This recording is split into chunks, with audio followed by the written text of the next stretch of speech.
प्रशांत किशोर जी की अजय जीत के बाद अब सब लोग ये सवाल कर रहे हैं कि इस जीत का श्रेय किसको मिलना चाहिए।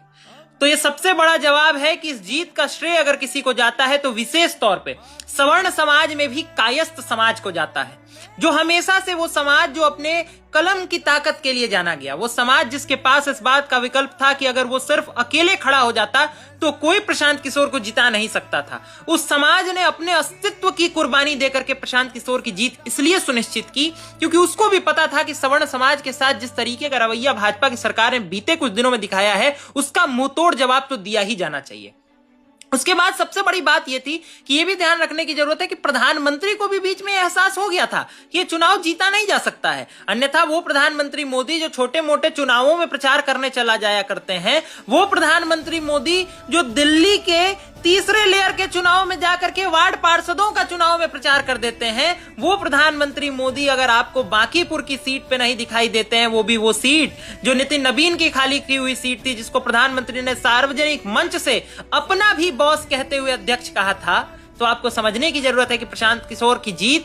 पहले से सुनिश्चित थी। ये प्रधानमंत्री को भी पता था और प्रधानमंत्री जी ने इसीलिए निर्णय लिया कि कहीं ना कहीं अपना रिकॉर्ड जाकर के खराब नहीं किया जा सकता है। तीसरी बात यह भी ध्यान में रखने वाली है कि आरएसएस कार्यकर्ता जो डॉक्टर मोहन भागवत के बयानों से बार बार डिसएग्री करने लगे थे। पिछले कुछ दिनों में आप डॉक्टर मोहन भागवत के जो बयान सुनेंगे उसमें बार बार सवर्ण समाज को टारगेट करने वाली बातें थी। मैं कई ऐसे संघ के कार्यकर्ताओं को जानता हूं जो प्रतिदिन हम सबके घरों पे आया करते थे, उनको इस बात के लिए असहज महसूस होना प्रारंभ हो गया था कि कहीं ना कहीं संघ जिस तरीके की बातें करने लगा, उसके बाद अपने समाज के लोगों को, अपने विचार परिवार के लोगों को अपनी तरफ ला पाना कहीं से भी बहुत नामुमकिन के आसपास महसूस होता है। और कहीं ना कहीं वही कारण था कि संघ के कार्यकर्ताओं ने भी यह समझ लिया कि पूरी तरह से एफर्ट लगाना जरूरी नहीं है, क्योंकि अपना ही विचार परिवार अपने ही विचारधारा के विरोध में जाना शुरू हो चुका था। भाजपा ने अपने तमाम सवर्ण लीडर्स को खड़ा कर दिया था, जिसमें पवन सिंह, मनोज तिवारी और बड़े बड़े नाम शामिल थे।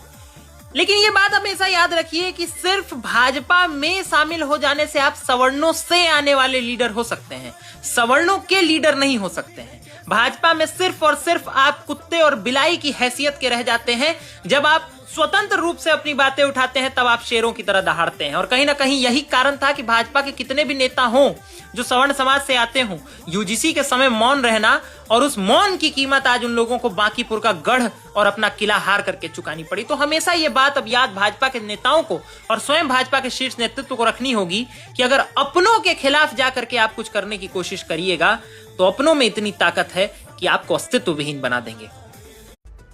अगर आप देखेंगे जो